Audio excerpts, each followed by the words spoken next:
Sumunod ang prinsesa at lumabas ng silid. Pagkakita sa kanya, mainit na ngumiti si Nereal at niyakap siya. Labis ang ginhawang nadama niyang ligtas ito. Ngunit hindi nagtagal ang kanilang sandali ng kapayapaan. Biglang bumasag sa katahimikan ng matitinis na hiyaw mula sa loob ng silid. Boses ni Python, namimilipit sa sakit habang nagmamakaawa kay Cain na tumigil. Umuugong ang kanyang mga sigaw sa buong gusali. Nagpapaigting ng kaba sa lahat ng nasa labas. Sinabi ng prinsesa kay Nereal na nabanggit ni Cain, na magsasagawa siya ng isang interogasyon. Ngunit hindi niya inaasahan na magiging ganito kalupit. Isa siyang opisyal ng Atlas.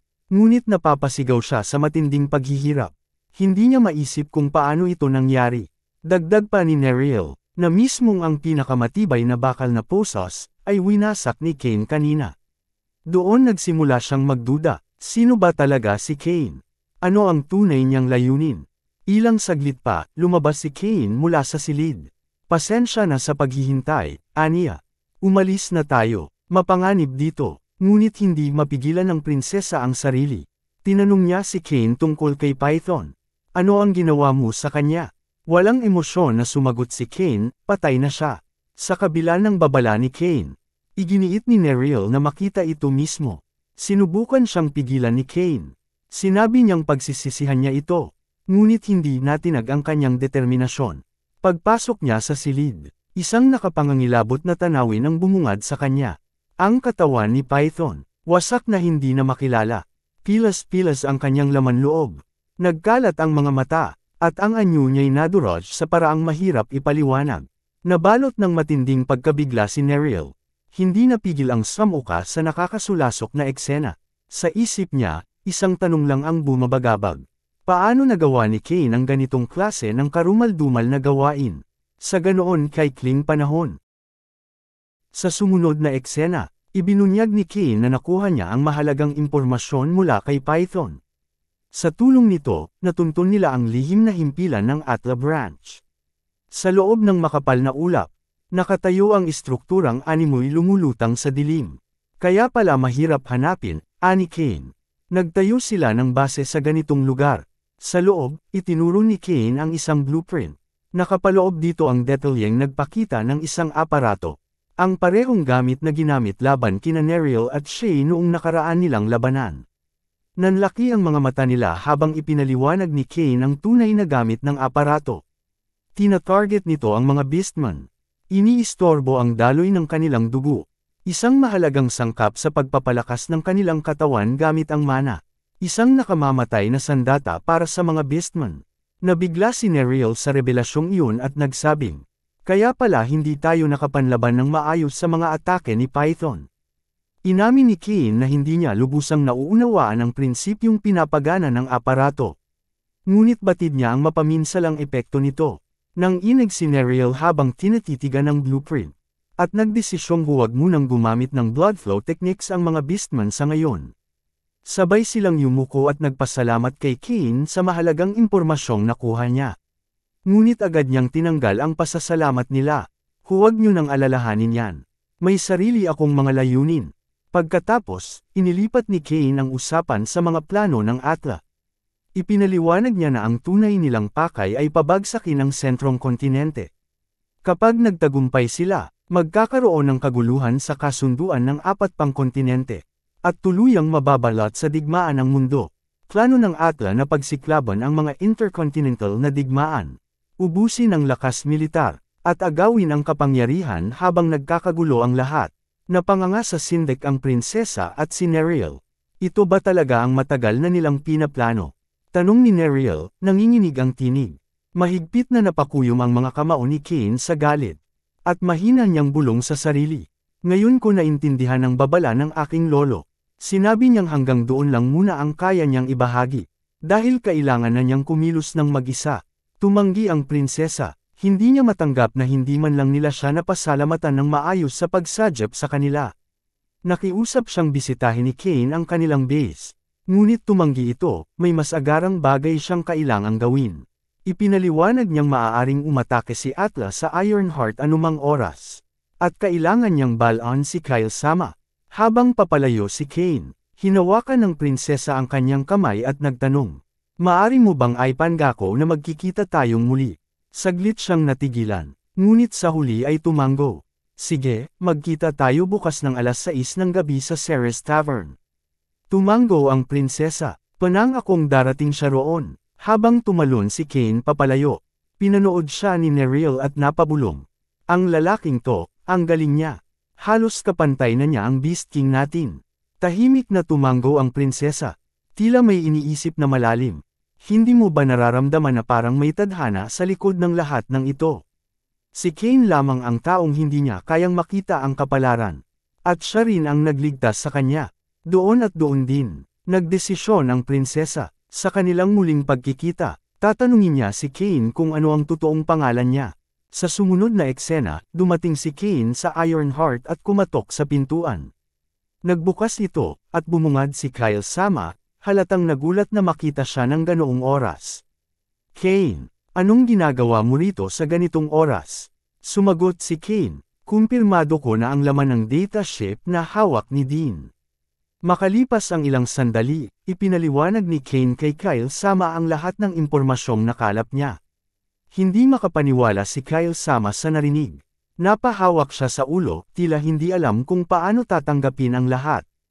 Ang mga hinayupak na atla na yan, bulalas niya. Hindi niya lubos maisip na ganito kalala ang plano nila laban sa kanya. Ipinaalam ni Cain sa kanya na ang tunay na layunin ni Atla ay digmaan. Para matiyak ang patuloy na supply ng mga sandata, tiyak na susubukan nilang sakupin ang Ironheart. Malalim na bamantong hininga si Kyle Sama. Inaasahan ko na darating ang araw na to. Pero hindi ko inakalang ganito kabilis. Iminungkahi ni Cain na magtago muna sina Kyle Sama at ang kanyang mga panday para sa kanilang kaligtasan. Ngunit mariing tumanggi si Kyle Sama.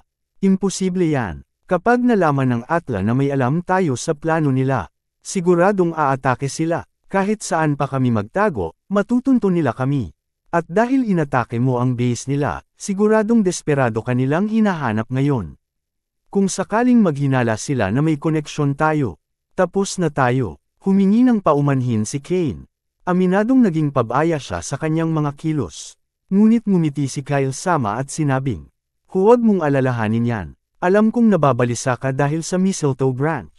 Mas mabuti pang ituon mo na lang ang pansin mo sa tunay mong misyon. Ipinangako ni Kyle Sama na gagawin niya ang espada para kay Cain. Ngunit biglang nagsalita si Cain, tila may napansin. Ano ang problema, Kyle Sama? Tanong ni Kyle Sama kung alam ba niya ang tungkol sa Surtretan na metal. Isa itong espesyal na bakal mula sa ikalawang kontinente. At ito lang ang tanging material na kayang humadlang sa kakaibang katangian ng Mistletoe Branch. Kung wala ito, hindi niya matatapos ang espada. Ngunit napakahirap makuha nito. Saglit na nag-isip si Cain, pagkatapos ay nagsalita. Kung yan lang ang kailangan, baka may kilala akong makakatulong. Sa sumunod na eksena, nakipagkita si Cain sa prinsesa sa isang kafe, gaya ng napag-usapan. Habang umiinom siya ng tsaa, nagulat siya nang biglang tanungin siya ni Cain tungkol sa Sierra Traten na metal. Bakit mo naman bigla ang kailangan yan? Tanong ng prinsesa, curious. Ipinaliwanag ni Cain, may mahalaga akong kailangang gawin. Kaya mo ba itong makuha sa lalong madaling panahon? Doon niya napansin ang espada ni Nereal. Mula sa mismong metal na hinahanap niya ito ginawa. Napansin ito ni Nereal, at agad siyang sumabat. Hindi namin ito maibibigay. Tahimik na tumingin ang prinsesa kay Nereal. Ngumingiti ng bahagya, ngunit ang ngiting iyon ay matalim at puno ng kalkulasyon. Nereal, marahang inulit-ulit ng prinsesa ang pangalan niya. Sa huli, napabuntong hininga si Nereal at napilitang iabot ang espada. Regalo ito sa akin ng Beast King, sabi ni Nereal. Kasing halaga ito ng buhay ko, pero sige, kunin mo na.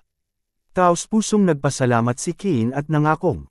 Kung sakaling kailangan nila ng impormasyon tungkol sa mga base ng Atla, ibabahagi niya ang nalalaman niya. Napataas ng kilay ang prinsesa.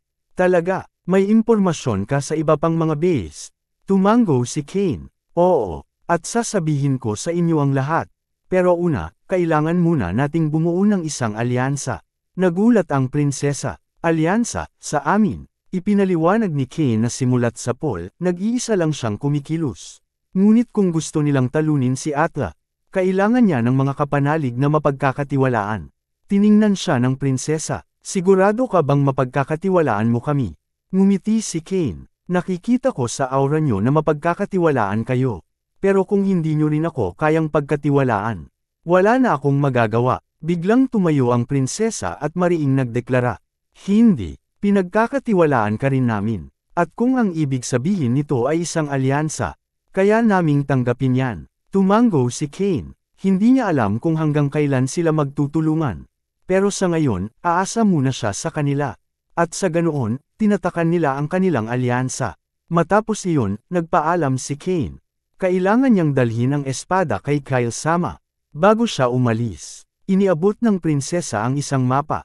Nandito ang lokasyon ng inn kung saan kami tutuloy. Bumisita ka mamaya. Pagkatapos, ngumiti siya at nagpakilala. Shay Velvestrin ang pangalan ko. Sa saglit na katahimikan, tumugon si Kane. Ako si Kane. At saka siya umalis. Sa sumunod na eksena, bumalik si Kane kay Kyle Sama at ipinakita ang espada. Nagawa mula sa surtretan na metal. Nanlaki ang mata ni Kyle Sama. Ito ang Black Wolf Sword. Paano mo nakuha ang ganitong bagay? Ngumisi si Kane. Hindi naging madali, pero iyon na ito ngayon. Matapos iyon, nangako si Kyle Sama. Sa espadang ito, gagawan kita ng isang banal na sandata. Isang bagay na malayong hihigit sa kahit anong nahawakan mo noon. Makalipas ang ilang sandali, dumating si Kane sa tinutuluyan ng mga beastmen. Nagulat siya nang makita ang kanilang base. Hindi ito nakatago sa gilid ng bayan. Bagkus ay nasa mismong pangunahing lansangan. Kumatok siya sa pinto, at si Neriel ang nagbukas. Hindi ko akalaing darating ka agad, ani ni Neriel. Sumagot si Kane, hindi naman nagtagal ang gawain ko. Pero higit doon, bigla siyang natigilan. Naramdaman niya ang presensya ng isang madilim na aura sa paligid. Nanigas ang ekspresyon niya, at dahan daw ang lumapit sa pinagmulan nito. Hinugot niya ang espada at malamig na ngumiti. Kaya pala, ikaw ang especially iyan na nagsuplong sa kahinaan ng mga beastmen sa Atla. Ang lalaking may madilim na aura ay umatras, halatang kinakabahan. Bakit ka lumalapit? Lumamig ang boses ni Kane. Huwag ka nang magpanggap, basura. Alam mong may kasalanan ka. At sa isang iglap, isang mabilis na paggalaw, pinugutan niya ito ng ulo. Bagsak sa lupa ang walang buhay na katawan. Nagulantang ang iba pang beastmen at napasigaw. Bakit mo pinatay ang kasamahan namin? Sigaw nila. Ibinalik ni Kane ang espada sa sisidlan at kalmadong sinabi. Pasensya na sa naantalang pagpapakilala. Ako si Kane, at mananatili ako rito sa ilang sandali. Pakibantayan niyo ako. Isang babaeng beastman ang galit na sumigaw sa kanya. Hayop ka, wala kang karapatang gawin yun. Bigla siyang sumugod para atakihin si Kane. Ngunit sa isang iglap, naparaya ito ni Kane nang walang kahirap-hirap. Animoy isang simpleng laban sa estrima. Tumilapon ang babae sa ere bago bumagsak sa lupa. Nagngangalit ang ibang beastman. Hindi namin ito palalampasin. Sigaw nila. Tumayo lang si Kane, kalmado. Mukhang nagkaroon tayo ng hindi pagkakaintindihan. Ngunit hindi siya pinakinggan ng mga beastman. Sabay-sabay silang sumugod sa kanya. Mabilis na hinugot ni Kane ang espada. Sinangga niya ang kanilang mga atake ng may matinding kasanayan. Ang bawat galaw niya ay kalkulado at tiyak. At sa loob ng ilang segundo, natamba silang lahat, isa-isa. Habang naglalaban, napatingin si Kane kay Neriel at napansin niyang wala itong balak makialam.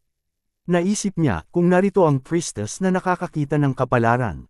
Tiyak na naresolba na niya ang hindi pagkakaunawaan na ito. Isang malakas na mandirigmang beastman ang sumugod kay Kane gamit ang kanyang sibat. Hinarang ito ni Kane, dahilan para mabasag ang talam.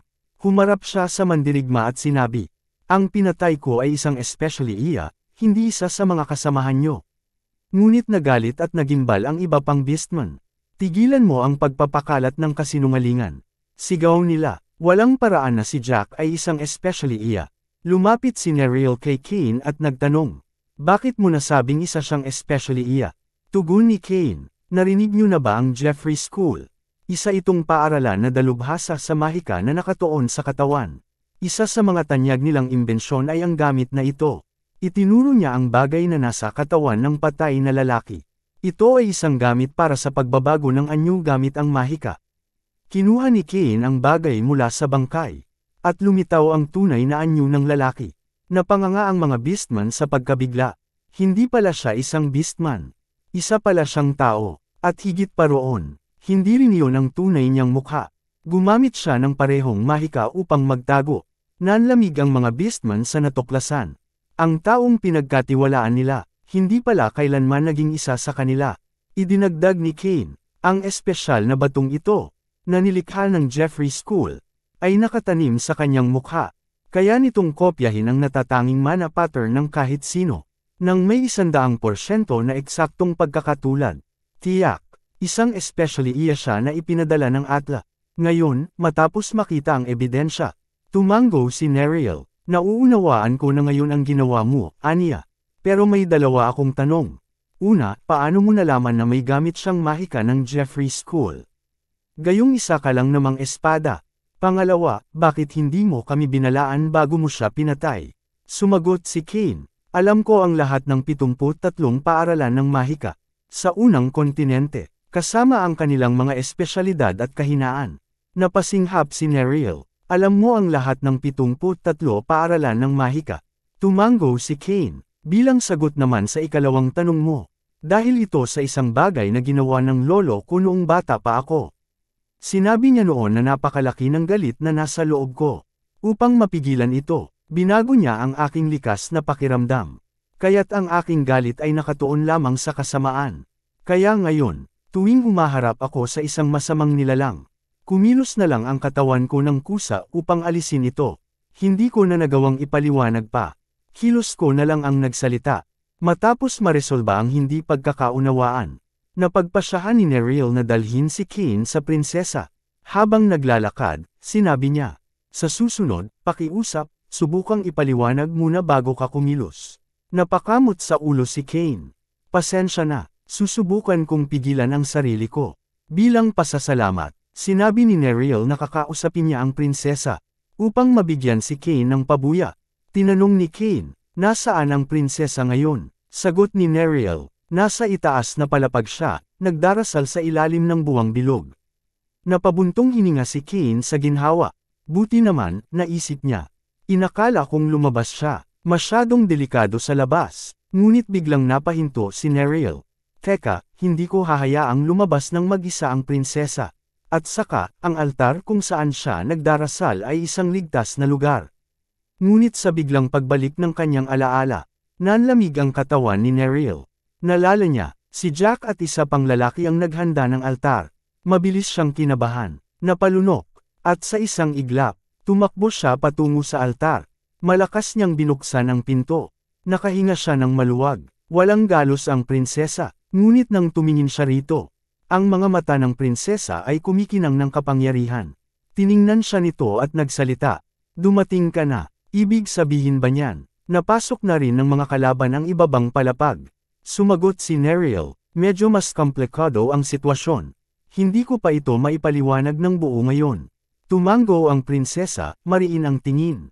Ganoon ba? Mukhang tama ang naging desisyon kung manatili rito. Kaunti lang ang magtatangkang labanan ako sa ilalim ng buwang bilog. At mas kaunti pa ang kayang talunin ako. Sa ilalim ng buwang bilog. Lalong tumitindi ang kanyang lakas. Tinitiyak nitong ligtas siya. Nakahinga ng maluwag si Neriel. Walang sino mang mamamatay tao ang makakatalo sa prinsesa. Habang nasa ganitong kondisyon siya. Ngunit nagtanong si Neriel, nasaan na ang umatake? Walang pagbabago ang ekspresyon ng prinsesa. Naubos na sila, lumitaw sila ng walang babala. At napakalas ng ginamit kong puwersa. Sayang, kung may nabuhay sana kahit isa sa kanila. Makakakuha tayo ng impormasyon. Ngunit biglang nagbago ang kanyang ekspresyon. Tumitig siya sa kawalan. At marahang nagsalita. Ngunit, mukhang may isa pang natitira. Ganap niyang binura ang presensya niya. Ngunit sa ilalim ng buwang bilog. Hindi niya ako malilinlang. At bago pa makapagsalita si Neriel, biglang humakbang ang prinsesa, at sa isang iglap, nawala siya. Isang anino na naglaho sa dilim. Tanging iisang layunin ang nasa isip. Hanapin at tapusin ang natitirang kalaban. Sumigaw si Neriel, "Hintay, prinsesa." Ngunit hindi nito napigilan ang prinsesa. Naisip ni Neriel, ang tanging taong may kakayahang ganap na burahin ang kanyang presensya, ay si Kane lamang, at alam niyang hindi kalaban si Kane. Mabilis siyang kumilos at sinundan ng prinsesa. Sa ilalim ng buwang bilog, ang kapangyarihan ng prinsesa ay maihahalin tulad sa Beast King. Noong kasagsagan ng kanyang lakas, maging si Kane, baka hindi rin ito makatakas sa kanyang paningin. Samantala, bumilis ang kilos ng prinsesa. Nakalapit na siya sa umaatake. At walang pag-aalinlangan, sumugod siya sa laban. Mabilis ang palitan ng mga atake. Matapos ang ilang palitan ng suntok at espada, napangiti ang prinsesa. Mas malakas ka kaysa sa inaakala ko, aniya. Ngunit bigla siyang natigilan. Napanganga siya. Naging pulang-pula ang kanyang mukha. Dahil doon niya lang napagtanto. Ang taong inaatake niya ay si Kane. Walang kahirap-hirap niyang hinarang ang kanyang pag-atake. Mabilis na umatras ang prinsesa at yumuko. Ang laki ng kasalanan ko. Bulalas niya. Pasensya na. Akala ko isa ka sa mga mananalakay. Ngumiti si Kane at kalmadong sumagot. Walang problema. Dumating si Neriel, humahanggos. Napatingin siya sa dalawa, at hindi makapaniwala sa nakita. Ang biglaang pag-atake ng prinsesa, na kahit ang Beast King ay mahihirapang pigilan, ay buong-buo at walang kahirap-hirap na napigilan ni Kane. Ibig sabihin ba nito, mas malakas si Kane kaysa sa Beast King? Maya-maya, naupo silang lahat upang pag-usapan ang mga nangyari. Napabuntong hininga ang prinsesa, kaya pala, isa palang especially iya si Jack. Hinding-hindi ko na-detect ang kanyang kapalaran. Dahil sa mahikang pagbabago ng anyo ng Jeffrey School. Tinanong ni Kane, may kaugnayan ba ang mahika ng Jeffrey School sa kakayahan mong makita ang kapalaran ng iba? Tumango ang prinsesa, gaya ng alam mo, nakikita ko ang kapalaran ng iba. Hanggat nakikita ko sila gamit ang aking sariling mata. Iyon lang ang tanging kondisyon. Naniniwala akong ito ay may kaugnayan sa pagmamasid ng mana. Kung may tago ng isang tao ang kanyang mana, hindi ko rin makikita ang kanyang kapalaran. Mabilis siyang sinermunan ni Neriel. Prinsesa, paano mo na lamang basta sinabi ang isang pambansang lihim? Hindi mo dapat isiwalat ang ganoong klaseng impormasyon. Ngunit nagkibit balikat lang ang prinsesa. Kung lihim man ito, mas mahalaga ba ito kaysa sa ating buhay? Napabuntong hininga si Neriel at napalingon kay Kane. Ang narinig mo lang ngayon ay isang mataas na antas ng impormasyon. Hindi ito dapat lumabas sa publiko. Bago pa makasagot si Kane, biglang nagbago ang kanyang presensya. Nagningning ang kanyang mga mata sa pula. Nanigas ang kanyang panga. Muling bumalot ang kanyang katawan ng matinding galit. Napansin ng iba ang biglang pagbabago sa kanya. Nanahimik sila at tinitigan siya, naguguluhan. Bigla siyang tumayo, matigas ang ekspresyon, at base sa reaksyon niyo, mabigat ang kanyang tinig. Mukhang hindi pa kayo nakakapansin. May umaatake sa atin, napapaligiran na tayo. Sa di kalayuan, mga 1.5 kilometro mula sa tinutuluyan ng Beastman. May mga anino sa dilim. Sa gitna nila ay isang lalaki. May matulis at pangdaga na mga mata. May hawak siyang lente. Minamanmanin ang bawat galaw sa loob ng gusali. Mataimtim niyang binulong. Bakit ang tagal ni Jack sa pag-uulat? Anong ginagawa niya? Napangiwi siya. Habang sila rito ay nagmamatsyag. Naglalaro naman si Jack sa pagiging especially iya. Dapat tapusin na niya yan, iritadong sabi ng lalaking daga. Napangisi siya. Matapos ang misyon na ito, dapat lang nilang patayin si Jack. Wala na siyang silbi. Ngunit isang malamig na tinig ang sumagot sa kanya. Huwag mo nang intindihin yan. Si Rusthold, ang ika-12 pinakamataas na Sacred Magic Swordsman. Sa hanay ng mga ehekutibo ng Atla, kalmado nitong idinagdag. Ang ginamit na transformation magic kay Jack ay may malaking panganib. Baka patay na siya ngayon. Muling napangisi ang lalaking daga. Kaya mo siya ipinadala. Talagang matalino ka, boss. Ngunit bago pa siya makapagpatuloy sa pambabula, isang matigas na boses ang pumihil sa kanya. Tumahimik ka, si Jay, isa pang miyembro ng Atla. Matulis ang titig nito sa lalaking daga. Si Jack ay nakapasok sa loob 30 minuto na ang nakalipas. Ngunit ni isang ulat, wala tayong natanggap. Hindi ba't dapat lang tayong mag-alala? Ngunit umismid lang ang lalaking daga. Ganun lang kasimple ang trabaho niya. Malinaw na tapos na niya yun, kaya hindi siya nag-uulat. Ngunit hindi nagpatinag si Jay. Ang tanga mo, sabi nito. Hindi mo ba talaga napapansin? Napakuyong ng kamao si Jay. Mabilis na tumindi ang tensyon sa pagitan nilang dalawa. Hanggang sa pareho silang lumingon sa kanilang pinuno. Commander, sabay nilang sinabi. Pwede ba naming tapusin ang alitan namin? Sa pamamagitan ng pagpatay sa isa't isa. Nanatiling kalmado si Rashford, at may malamig na ngiting sumagot. Gawin niyo ang gusto niyo. Ngunit biglang nagbago ang aura ng kanilang pinuno. Sa malamig at matalim na tinig, nagbanta siya. Kung may sino mang maglalabas ng espada sa harapan ko, ako mismo ang papatay sa kanya. Nabigla ang dalawang lalaki. Ang matinding intensyon sa pagpatay na bumalot sa paligid ay nakakapangilabot. Parang mismong kamatayan ang humarap sa kanila. Doon nila napagtanto, hindi lang sila basta-basta kaharap ang isang tao. Nasa harapan nila ang ika-12 pinakamalakas na mandirigmang sagrado ng Atla. Tahimik na lumingon ang pinuno kay Jay. Ipagbigay alam mo sa iba. Kung hindi tayo makakatanggap ng ulat mula sa especially iya sa loob ng 1 minuto. Ituloy na natin ang plano. Tumango si Jay at agad na umalis. Samantala, nag-inat ang Ratman, waring nag-iinit sa pananabik. Hey, mukhang magsisimula na rin sa wakas ang laban. Anya, may bakas ng kasabikan sa boses. Parang gusto kong magpainit muna ng dugo. Tama ba, Commander? Ngunit nang lumingon siya, nanlaki ang kanyang mga mata sa matinding hilakbot. Nakahandusay na ang katawan ng kanilang pinuno. At ang kanyang ulo, naputol mula sa leeg. Nanlalamig ang kanyang katawan sa takot. Agad siyang napasigaw. Jay, kailangan mong balaan ang lahat. Ngunit hindi niya natapos ang sasabihin. Dahil doon niya lang napansin. Si Jay, wala na ring ulo. Ang kanyang patay na katawan ay nakalugmok sa sahig. Tahimik at duguan, nanlalamig, nangangatog, at hindi makapaniwala. Naibulong ng Ratman. Ano to? Anong nangyayari? Sino ang umatake sa amin ng ganito kabilis? Na hindi man lang namin naramdaman. Mula sa dilim, isang figure ang lumitaw. Si Kane. Kalma niyang sinabi. Naramdaman ko ang isang pagnanasa sa pagpatay. Pero mukhang nagkamali ako. Mahigpit na hinawakan ng Ratman ang kanyang espada. Itinutok niya ito kay Kane. Sino ka? Ikaw ba ang pumatay sa kanila? Hindi sumagot si Kane. Lalong nag-alab ang galit sa mukha ng Ratman. Kapag may nagtanong sa iyo, sumagot ka. Sigaw niya. Ngunit sa isang kisap mata, nasa likuran na niya si Kane. Walang emosyon sa boses nito nang magsalita. Tao, tinatawag mo ang sarili mong tao. Paano kung sabihin kong isa ka lang tambak ng karne? Bago pa man makakilos ang Ratman, isang iglap lang, bagsak siya sa sahig. Sa sumunod na eksena, nagpa siya si Nereal na kailangan nilang lisanin ang kampo.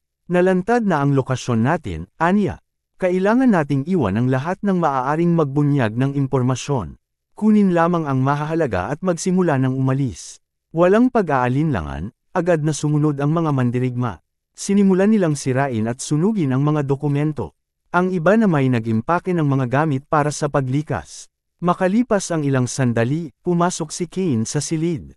Bumalik na ako. Napangiti si Nereal at tumango. Salamat sa pagsubaybay sa mga asasin.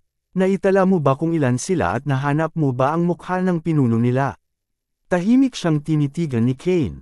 Tila nagtataka, talaga bang mahalaga ang bilang ng mga kalaban at ang mukha ng pinuno? Napakunot noo si Nereal. Siyempre, mahalagang malaman natin ang lakas ng kaaway at ang liderato nila. Dito nakasalalay ang ating paghahanda para sa susunod na labanan. Napakamot sa ulo si Kane. Pinatay ko silang lahat. Sagot niya, walang emosyon sa mukha. Wala namang natirang mukha, at hindi ko rin naman sila binilang. Napatulala si Nereal. Pinatay mong lahat, sa loob lang ng ilang minuto.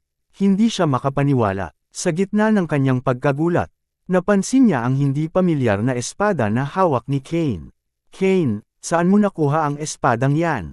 Tumingin si Kane sa kanyang dalang sandata. Casual na sinagot niya, dinala ko lang bilang trepeo. Pagmamay-ari ito ng kanilang commander. Lalong lumalim ang pagkagulat ni Nereal. Naipanalo niya laban kay Rashford. Isang sagradong mandirigmang mahiwaga. At hindi lang yun, kinuha pa niya ang espada nito. Samantala, si Kane, tila walang ideya sa bigat ng sitwasyon, ay nagtanong. Sagradong mandirigmang mahiwaga, yun ba ang pangalan niya? Aminado siyang hindi man lang niya tinanong bago niya ito pinatay. Napailing si Nereal at ipinaliwanag. Si Rashford, ang taong pinatay mo, ay isang kilalang opisyal ng Atla. At ang espadang hawak ni Kane, Roshi Birtan.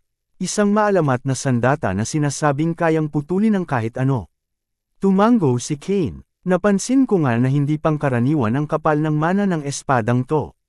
Ibig sabihin, mahiwagang espada pala to. Samantala, si Neriel ay napahinto, tila hindi makapaniwala. Ni hindi mo man lang alam kung sino siya. Bilang isang mandirigma, hindi niya maisip kung paano hindi narinig ni Kane ang pangalan ni Rashod. Isang pangalang kilala ng bawat swordsman kahit minsan lang sa kanilang buhay. Ngunit bumantong hininga si Kane at sinagot siya. Wala akong interes sa mga espada. Doon niya naalala, hindi rin kilala ni Kane ang kanyang espada, ang Black Wolf. Mas lalo siyang nagduda, isa ba talagang swordsman si Kane? Samantala, nakatuon si Prinsesa Shay sa pagpapanumbalik ng kanyang lakas. Upang muling pumasok sa beast mode. Matapos ang ilang sandali, natapos ang kanyang synchronization at humingi siya ng paumanhin sa pagkaantala. Pinagmasdan siya ni Kane, bahagyang nagtataka. At walang prenong nagtanong, inipon mo ba ang lahat ng lakas mo, para lang bumalik sa anyong yun? May seryosong ekspresyon si Shay nang tumango. Nagpasalamat siya kay Kane sa pag-scout sa kalaban. At tiniyak sa kanya na siya na ang bahala sa natitirang mga mananakop. Iwan mo na sa akin ang mga susunod na laban. Anya, puno ng determinasyon. Hindi niya nais na maging pabigat kay Kane. Ngunit bago pa siya makaalis, sinubukang ipaliwanag ni Kane. Pero tapos na, hindi siya pinansin ni Shay at nagpatuloy pa rin. Ako na ang bahala sa mga sumalakay sa kampo natin. Ngunit muli siyang pinigilan ni Kane. Sabi ko, tapos na. Tumigil si Shay, bumaling sa kanya, gulat na gulat. Ganon kabilis. Samantala, sa isang maliit na bahay pahingahan sa Surakasha, ang kabisera ng ikalawang kontinente. Isang babae ang lumapit sa isang lalaking nangingibabaw ang presensya. Iniulat niya. Nawala ang komunikasyon kay sagradong mandirigmang mahiwaga Rashod. Malaki ang posibilidad na natalo siya. Nagpakilala ang lalaki, si Van, ang emperador ng Kidlat.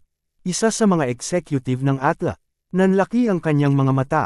Ano, hindi siya makapaniwala. Paano natalo si Rashod? Si Rashod, isang taong may lakas upang sumabak para sa rank 7. Walang lohikal na paliwanag kung paano siya natalo. Paulit-ulit na inulit ni Van sa sarili. Hindi maaaring matalo si Rashod sa mga bantay ng Beast King. Ngunit nagbigay ng hinuha ang babae. Maaaring nagising ng prinsesa ang kanyang nakatagong kapangyarihan.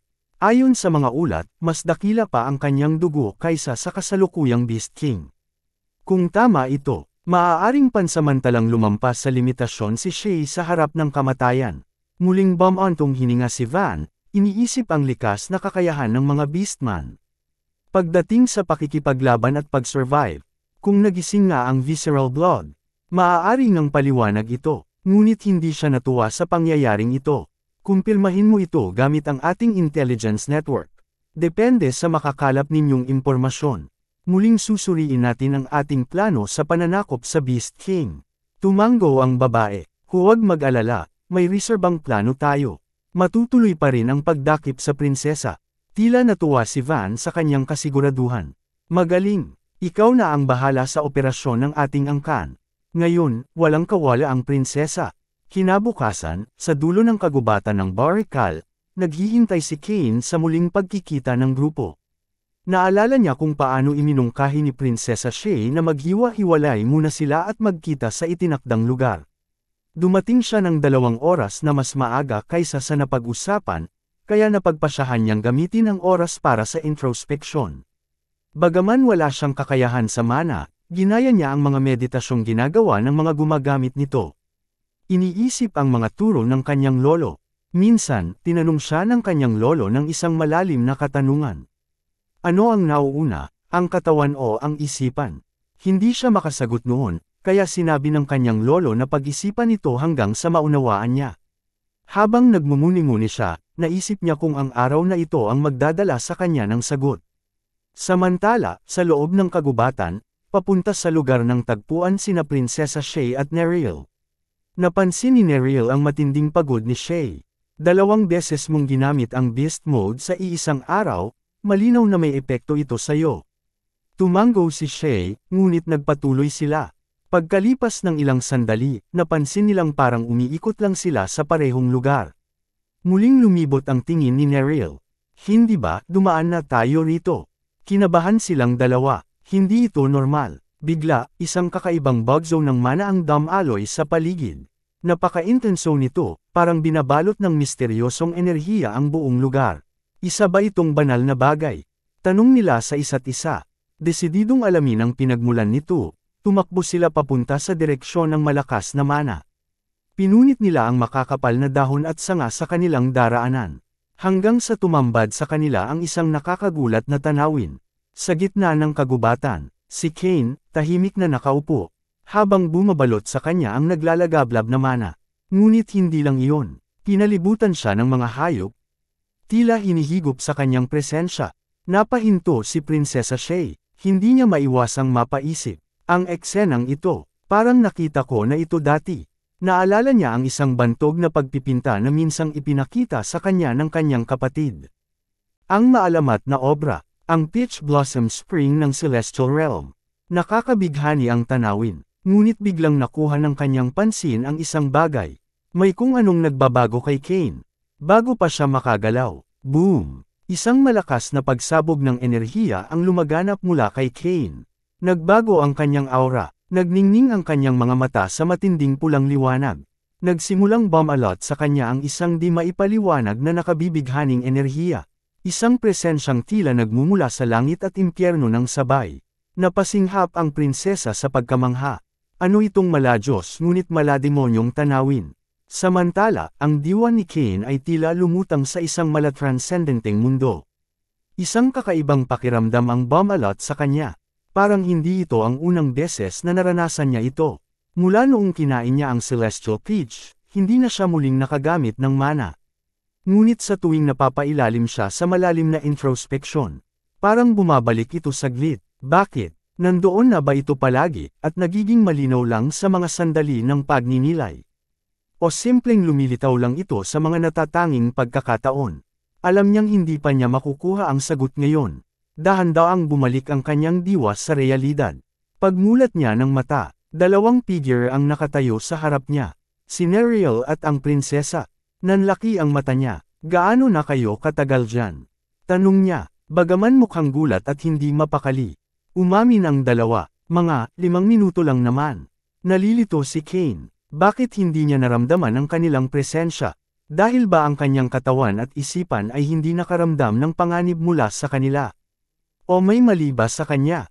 Pinagtabuyan niya ang mga pag-iisip na iyon at tumayo. Naglakad siya papunta kay Prinsesa Shay. Magandang umaga, bati ni Cain. Ngunit nagulat ang prinsesa, tila kinakabahan, at humingi ng paumanhin. Pasensya na, siguro'y nakakita lang ako ng kakaibang bagay, baka kasi kalahating gising pa ako. Tinatanong siya ni Cain, anong ibig mong sabihin sa kakaiba? Ano ang eksaktong nakita mo? Mga 20 minuto ang lumipas, nagtipon ang mga beastman sa kagubatan para sa isang pagpupulong. Humingi sila ng paumanhin dahil sa kanilang pagkalit. Ipinaliwanag nilang naligaw sila ng daan. Sinabi ni Nereal na pinatawad sila dahil si Cain ang may kasalanan. Nabigla ang ating bida at tinanong, paano naging kasalanan ko? Inilahad ni Nereal na ang mana na inilabas ni Cain ang nag-transform sa kagubatan, kaya't naging isang maze ito. Nagulat si Cain, mana. Wala siyang alala na may mana siya. Pinuri siya ni Nereal, na humanga sa kakaibang aura na nilikha ng kanyang mana. Nag-isip si Cain kung may koneksyon ba ang natural na daloy ng mana sa Celestial Peach na nasa loob niya. Habang nagninilay, napansin niyang mahalagang impormasyon ito, at makakatulong sa kanya upang malutas ang mga kasalukuyang gawain. Ngunit ang prinsesa ay hindi pa rin matahimik sa imahe ni Cain na nakita niya kanina. Ang jet black na dilim na bumalot sa kanya ay patuloy na bumabagabag sa kanyang isipan. Baka iyon ang kanyang tadhana. Hindi, tumanggi siyang maniwala na si Cain ay masama. Pero kung hindi, ano nga ba ang nakita niya? Matapos magtapos ang pagpupulong, nagbigay si Nereal ng mga tagubilin sa mga beastman. Nag-assign siya ng mga tungkulin, mga communications officers upang tumanggap ng impormasyon mula sa kanilang mga network. Mga supply officers upang magdala ng mga gamit, at mga reconnaissance specialists upang mag-manage ng mga alarma, mga magic devices, at teleportation spells. Pinuri ni Kane ang kanilang mga kakayahan. Inaamin niyang napababa ang tingin sa kanila dati. Ipinagbigay alam ni Nereal kay Kane na malapit na silang bumalik sa ikalawang kontinente para sa reorganisasyon. Bagamat nakaramdam siya ng kalungkutan dahil iiwan niya si Kane matapos siyang matulungan. Pinatibay ni Kane ang loob ni Nereal at sinabi, "Marami pa akong pagkakataon para tulungan kayo." Binanggit ni Nereal na sa loob ng 4 na araw, darating ang Royal Airship. Kung kailangan ni Kane ng kahit anong bagay bago iyon, dapat ay ipaalam na lamang niya.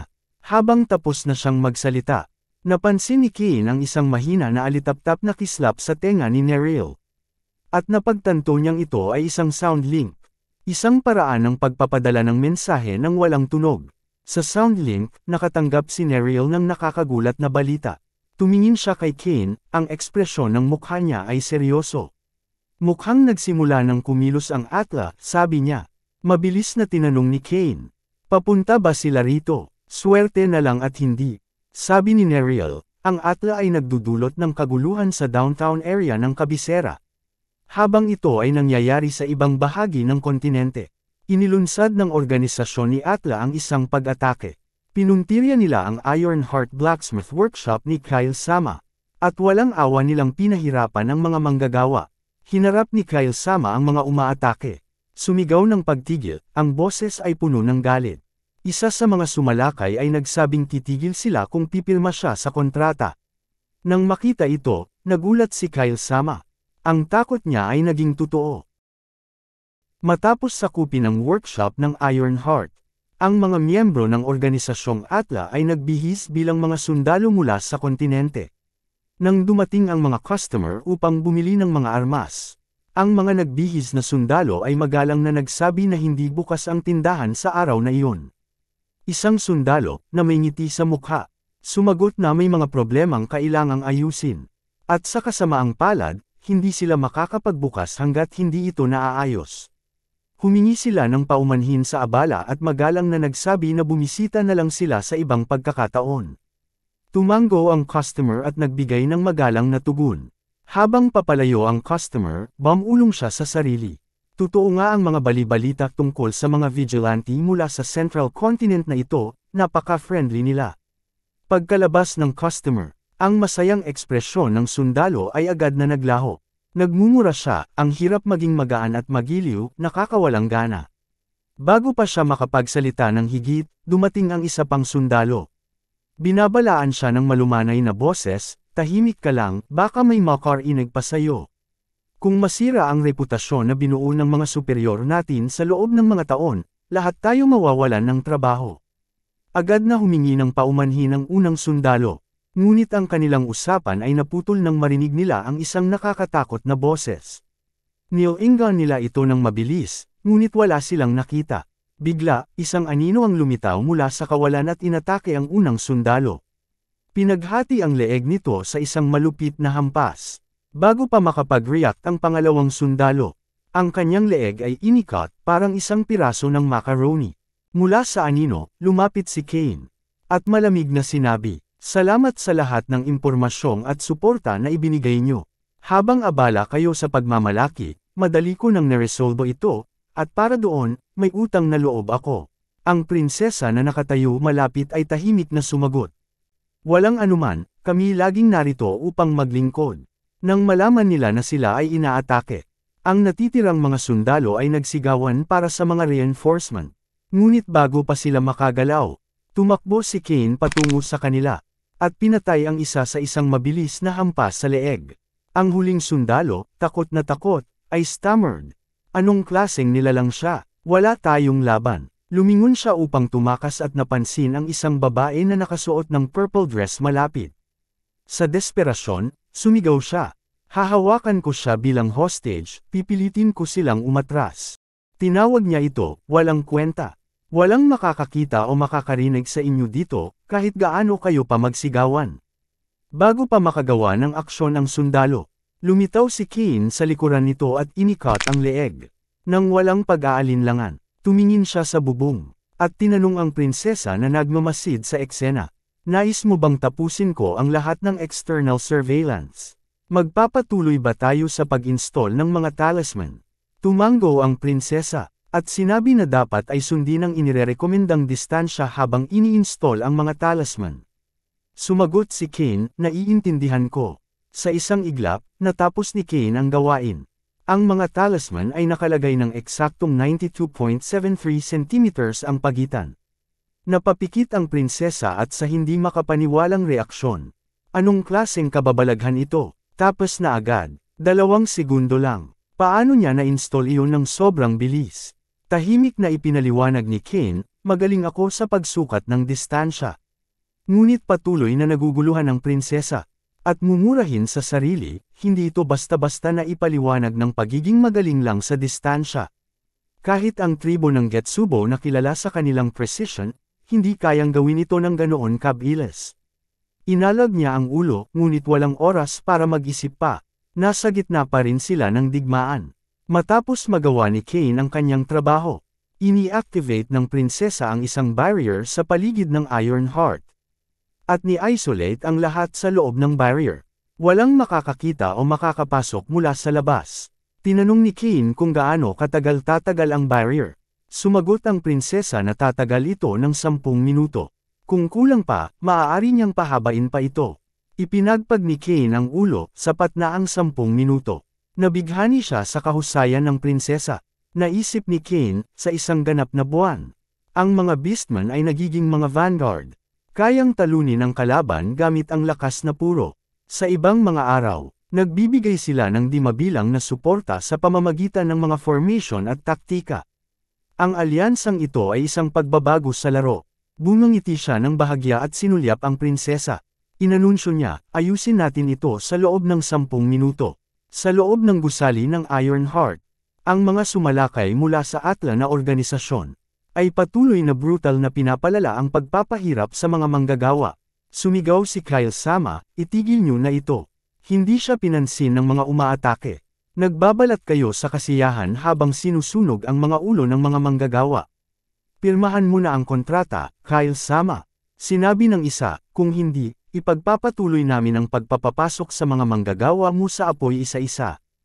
Isa pang umaatake ang nagtaas ng kamay at nagsimula ng countdown. May 5 segundo ka para magdesisyon. 5, 4, 3, hinawakan ni Kyle Sama ang kanyang kamao. Ang tingin niya ay matatag habang patuloy ang countdown. Matapos ang countdown, matatag na sinabi ni Kyle Sama na pipirma siya sa mga papeles at hihilingin sa lalaki na palayain ang mga manggagawa. Ang lalaki na may malaking bigot ay ngumiti nang may pangungutya at nagsabi, magandang desisyon, ngunit may problema. Tiyak na sinabihan siya ng lalaki na pumirma bago pa umabot sa 5 ang countdown. Habang may nakakalokong ngiti, idinagdag ng lalaki. Ngayon, makikinig tayo sa mga nakakabighaning sigaw. Walang pag-aalinlangan. Hinablat ng lalaki sa asol na damit ang isang babae at itinapon siya patungo sa naglalagablab na apoy. Ang mga sigaw ng babae ay sumabog sa hangin habang lalo pang nagpalakas ng apoy. Tumalikod ang lalaki kay Kyle Sama na may ngiti at nagsabi, nakikita at naririnig mo ba iyon? Ganyan ang nangyayari kapag may magtatangkang sumuwi sa Atla. Ngunit sa isang nakakagulat na pangyayari, hindi ang babae ang nasunog, kundi isang miyembro ng Atla na napalitan ang katawan sa hindi malamang paraan. Isang miyembro ng Atla na ang nasa apoy. Sumisigaw para sa kanyang kapitan na iligtas siya. Ang mga apoy ay sumasayaw ng walang awa. Nilalamon ang kanyang laman. Bigla, lumitaw si Kane mula sa wala. At ang kanyang boses ay dumaan sa kaguluhan, malamig at nakakatakot. Alam mo ba na ang kamatayan sa pamamagitan ng pagsunog ay ang pinakamasakit na paraan ng kamatayan?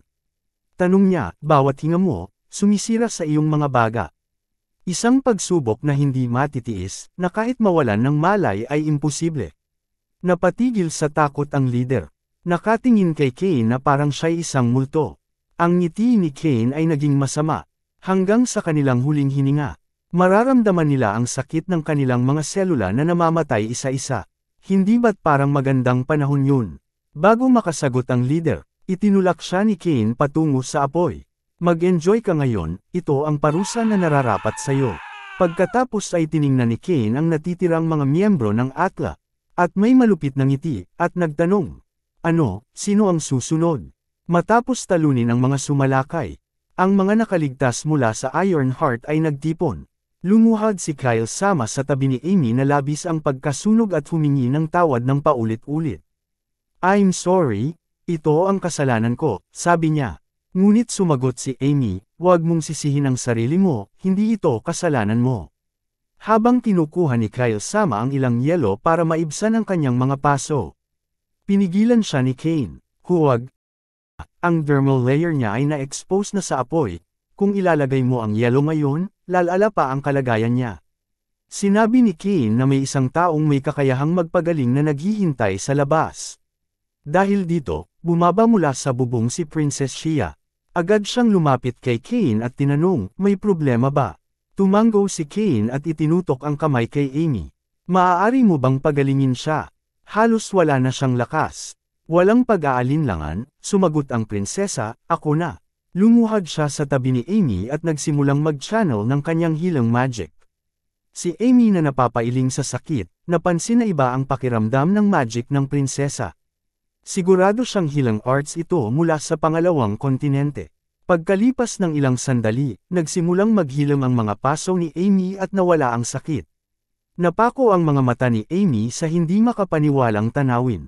Wala nang sakit. Si Kyle Sama na manghang-mangha ay nagkomento, "Marami na akong nakita na mga healer noong kabataan ko, ngunit ang antas ng healing magic na ito ay kakaiba." Ganyan ang mga kasama ni Lord Kane, tunay silang kahanga-hanga. Nahiya naman ang prinsesa at nagsabi, "Sobra kang magsalita, ang kakayahan ko ay wala sa kalingkingan kumpara kay Kane. Mas malakas siya." Mabilis namang pinutol ni Neriel ang kanilang usapan, 3 minuto na lang. "Kailangan na nating umalis dito agad." Nang magtulungan, nagsimula ng magtipon ang mga manggagawa. "Maghanda na para sa paglikas. Ipapaalam namin ang mga detalye mamaya," sabi ni Kyle Sama. Isa sa mga manggagawa ang nag-atubili. "Paano naman ang mga sandata sa imbakan?" Bumantong hininga si Kyle, "Maaaring ma-reforge ang mga sandata, ang kaligtasan ang mas mahalaga."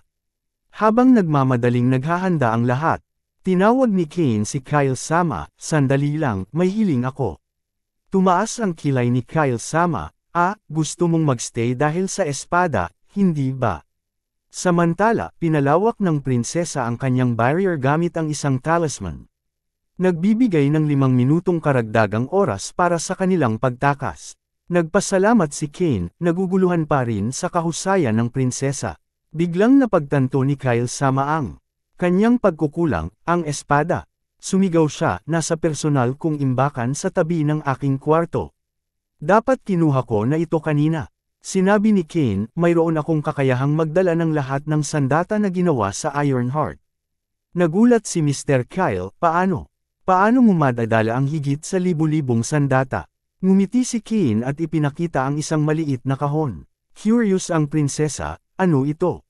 Nagbabala si Kane, "Huwag mong hawakan." Bigla, may malakas na tunog, at sumabog ang maliit na kahon, revealing rows ng matutulis na ngipin. Naggasp ang prinsesa sa gulat at instinctively umatras. Mabilis na tumakbo si Neriel upang depensahan siya. "Pasensya na," mabilis na humingi ng paumanhin si Kane. "Dapat in-explain ko na ito kanina. Ito ang lihim ng labor into na nilikha ng kasalanan ng kasakiman. Isa itong X-grade ego artifact na tinatawag na Mimic, isang buhay na treasure box."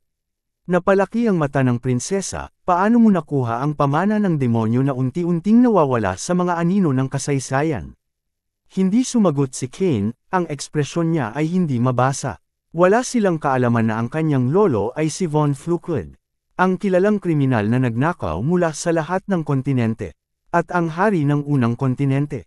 Pagkalipas ng ilang oras, isang grupo mula sa Atla Organization ang dumating sa Ironheart.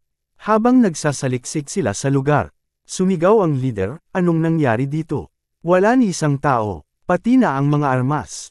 Galit na galit, nagbigay siya ng mga utos. Agawin ang mga panday, ang kanilang mga tauhan, at ang kanilang mga pamilya. Ang mga tanga na ito, naglakas loob pang kalabanan ng Atla. "Papatayin ko silang lahat, isa-isa ng mabagal, sa harap ng kanilang mga pamilya at mga kaibigan." Samantala, ang mga panday at si Lord Kyle ay nagtipon sa isang ligtas na lugar. Isa sa mga panday ang nagpasalamat. Nabalitaan namin na hindi lang kami ang target ni Atla, pati na rin ang aming mga pamilya. Pero buti na lang at dinala ninyo sila, kung hindi, ginamit na ni Atla iyon laban sa amin. Tumango si Kyle at bumulong sa sarili. Ang lahat ay ayon sa plano. Gayunpaman, humanga siya. Talaga namang nasundan nila ng tama ang galaw ng kalaban, gaya ng inaasahan. Nabanggit ni Kyle Sama na hindi nila kayang manatili dito. Ang Central Continent ay hindi naligtas.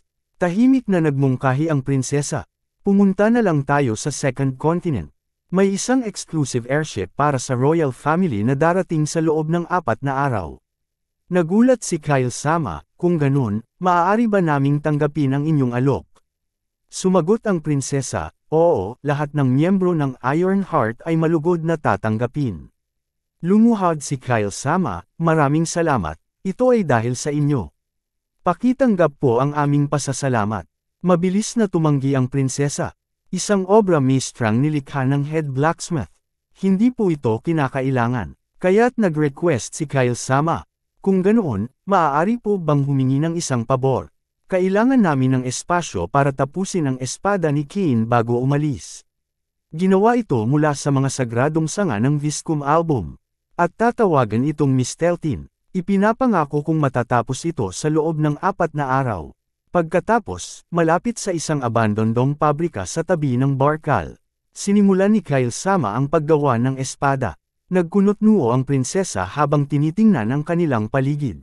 Hindi siya makapaniwala na ang ganitong kalumang pabrika lang ang kanilang naibigay. Para sa head blacksmith, nakakahiya. Panyanatag siya ni Neriel, paprotektahan ko ang lugar na ito.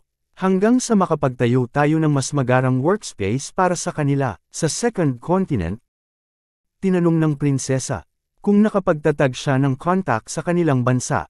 Napabuntong hininga si Neriel, hindi pa, mahirap. Kailangan maiwasan ang detection habang kinokontak ang First Prince ng direkta. Kung matutuklasan ng ibang terminals ang ating signal, mas mabilis. Nilingan siya ng prinsesa at mabilis na tinanggihan.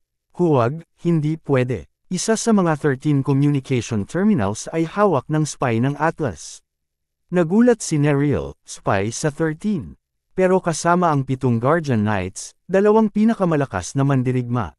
At 3 high-rankang officials na nagsilbi sa Beast King ng mahigit 20 taon. Tumango ang prinsesa ng seryoso. Yan ang dahilan kung bakit kailangan lang nating kontakan ang aking kapatid. Ang First Prince, siya lang ang sigurado at mapagkakatiwalaan. Heir siya sa trono at iginagalang ng lahat. Siya ang pinakamagandang link. Nagsalita si Neriel, ipinapangako ko. Hahanapan ko siya ng paraan upang makontak siya nang hindi nalalagay sa panganib ang ating posisyon. Nagbigay ang prinsesa ng matibay na ngiti at may seryosong tono. Mabuti, pero may tanong ako. Sino ba talaga si Kane? Hindi lang siya nakakaalam tungkol sa Mimex at X-grade artifact. Pero sobrang lakas niya at may kakaibang kakayahan. Napabuntong hininga si Neriel at sumagot. Hindi ko talaga alam ang marami tungkol sa kanya. Pero sigurado akong hindi siya kabilang sa mga masasama. Talaga maswerte tayo nakasama siya. Kung hindi, magiging mas mahirap ang pakikipaglaban natin sa mga kalaban. Tumango ang prinsesa, tama ka. Walang dahilan na si Kane ay isang masama.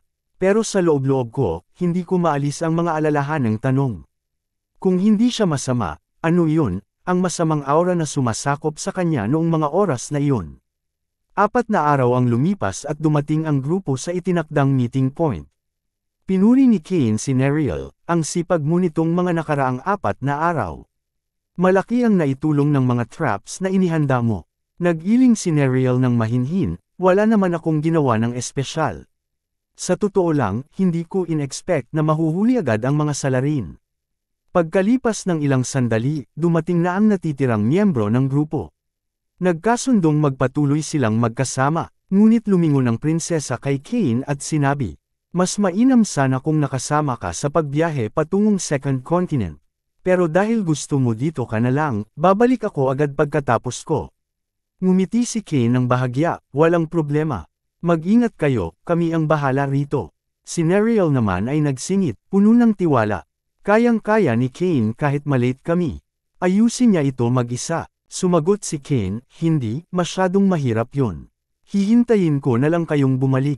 Lumapit si Kyle sama kay Kane at sinabi, siguro alam mo na ito. Pero hindi mo dapat hawakan ang espada hanggang hindi ito tapos. Yung blade na ginawa ko para sa'yo. Kailangan ng sapat na mana para mag-transform bilang divine sword. Kung hahawakan mo ito habang hindi pa tapos, masisira ito dahil may problema sa paghawak ng mga metal. Tumango si Kane, naiintindihan ko. Hindi ko ito hahawakan hanggang hindi pa tapos. Bumangon ng bahagya si Kyle at umacknowledge sa kanyang pangako. Sabi ni Kane, maraming salamat, kahit hindi pa tapos. Ang craftsmanship mo ay nakatulong sa pagkamit ng isang pangarap. Mag-ingat ka sa iyong biyahe papuntang second continent. Pagkalipas ng ilang sandali, dumating na ang grupo sa meeting point. At mula roon, nakita nila ang Royal Airship mula sa second continent na papalapit. Puno ng kasiyahan ng hangin habang pinagmamasdan nila ito. Sinabi ni Neriel, tama lang, dumating na siya ng kailangan natin. Biglang, isang malakas na kulog ang umalangaw-ngaw. Nararamdaman ni Neriel ang panganib at instinctively itulak ang prinsesa palayo. Mula sa malayo, narinig nila ang isang boses na parang nagmumula sa isang malaking agos ng hangin. Just as the Thunder Emperor predicted, they're here. Ang mga umatake ay mga miyembro ng Atla Organization. Nagulantang ang prinsesa at si Neriel. Paano nila nalaman na nandito tayo? Ang tanging nakakaalam ay ang second prince, ang kuya ng prinsesa. Tinutok ng leader ang tanong, kayo ba ang mga nag-evacuate sa mga panday ng Ironheart? Walang sumagot mula sa prinsesa at ang Beast Clan. Galit na galit, sumigaw ang leader. Huwag niyong gawing ganito, makakakuha pa rin ako ng sagot. Habang tinatanong, inactivate ng mga salarin ang anti-beast equipment na disenyo upang pababain ang lakas ng mga beastmen. Napansin ito agad ni Neriel at sumigaw. Ang gamit na yan ay blood circulation suppression device. Lahat, itigil ang paggamit ng mga blood circulation techniques. Mas lalo lang magiging masama. Nagsimula ang atake mula sa mga kalaban. Ngunit ang mga kagamitan ay halos walang epekto sa mga beastmen.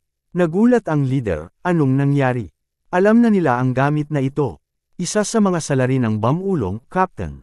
Kaya pa ba nating manalo sa ganitong kalagayan? Sumungit ang kapitan, mga tigre lang sila na walang pangil. Ngayon tayo ang may kalamangan. Habang naghahanda ang mga miyembro ng Atlas na umatake, hinikayat ni Neriel ang prinsesa na umalis na. Sabi niya, bibigyan nila ng oras ang iba, kaya mag-focus na lang sila sa pagprotekta sa mga staff at mga panday.